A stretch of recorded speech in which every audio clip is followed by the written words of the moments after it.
সবাইকে জানাই নতুন বছরের শুভেচ্ছা ও অভিনন্দন ও ভালোবাসা। আপনাদের হ্যাপি নিউ ইয়ার কেমন কাটলো জানাবেন, আর আমারটা কেমন কাটলো আপনাদের সাথে তো শেয়ার করে দিলাম। হ্যাপি নিউ ইয়ার উপলক্ষে যে তেমন কিছু করা হয় প্রতি বছর এমনটা না, বা প্রতি বছর যে কোথাও যাই এইটাও না। যেহেতু এখন দুইটা ছেলে আছে, ওদের একটু মন খারাপ হয়ে যায়, আর বড় ছেলেটা কোচিং থেকে যাওয়ার কথা ছিল, তো লোক কম হওয়ার কারণে ও যায়নি। আর এদিক থেকে ওর আব্বু একটা নাম দিয়েছে, দুইটা তিনটা নাম দিচ্ছিল। আমি বললাম যে না, আমি ওখানে যাব না, আসলে পরিচিত না থাকলে না ওইখানে পিকনিক করে কোনো মজা নেই।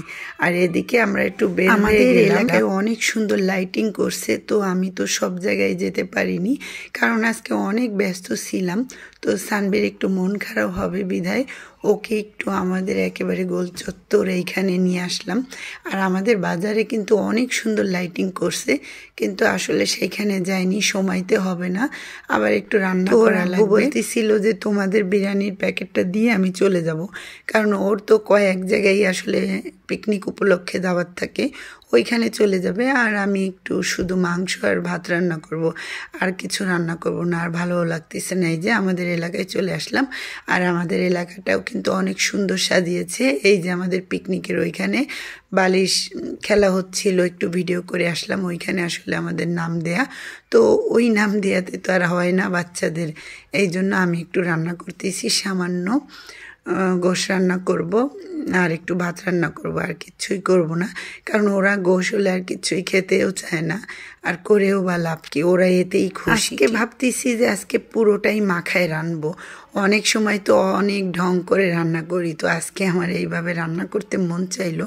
মাখায় রানলে নাকি অনেক স্বাদ বাড়ে, অনেকবার খেয়েছি। আজকে একটু অন্যভাবে, একটু মশলা মানে একটু অন্যভাবে দিচ্ছি সব কিছু।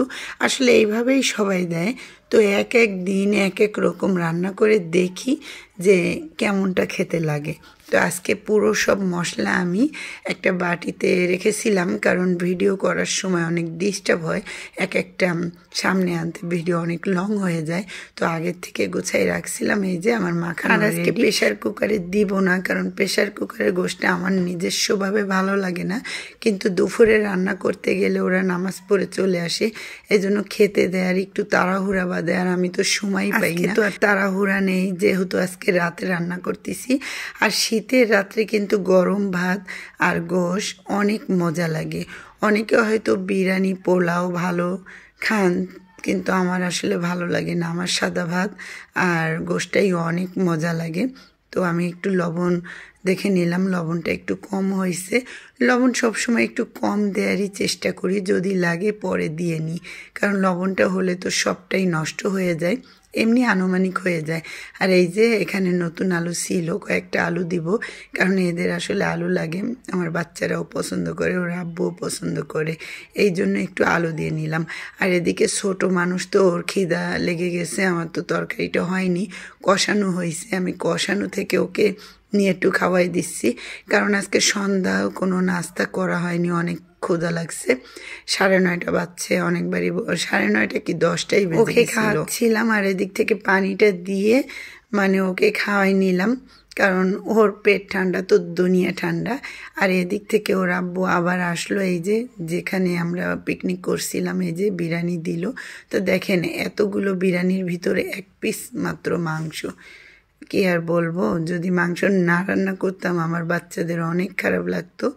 ভালো হয়েছে রান্না করছি, আসলে সবাই করতেছে এই জন্যই বাচ্চাদের একটু খারাপ লাগে, কিন্তু এটাতে করতেই হবে এরকম কোনো নিয়ম কিছু নাই, কিন্তু ওই যে বাচ্চাদের মনটা খারাপ হয়ে যায় এই জন্য আর কি। আর ওদের খাওয়া কিন্তু হয়েছে, এবার আমি খাবো, নিয়ে নিচ্ছি, কিন্তু আমারও অনেক ক্ষুধা লাগছিল, কিন্তু এমন হয়েছে খাওয়ার সময় যে এখন আর ক্ষুধা নেই, কারণ অনেক রাত হয়েছে, 11:30 বাজে, তখন আমি খেতে বসলাম। তো ভাত একটু কম নিলেও পারতাম, নিয়েছি, এখন আর খেতেই পারতেছিলাম না। কিন্তু মাংসটা রান্না যে এত সুন্দর হয়েছে, আসলে মাখায় রানলে মনে হয় অনেক সুন্দর হয়। এরপরের থেকে দেখি মাখায় রান্নার চেষ্টা করব, আর প্রেশার কুকার ছাড়া এমনিতেই ভালো। সবাই ভালো থাকবেন, আল্লাহ হাফেজ, আসসালামু আলাইকুম।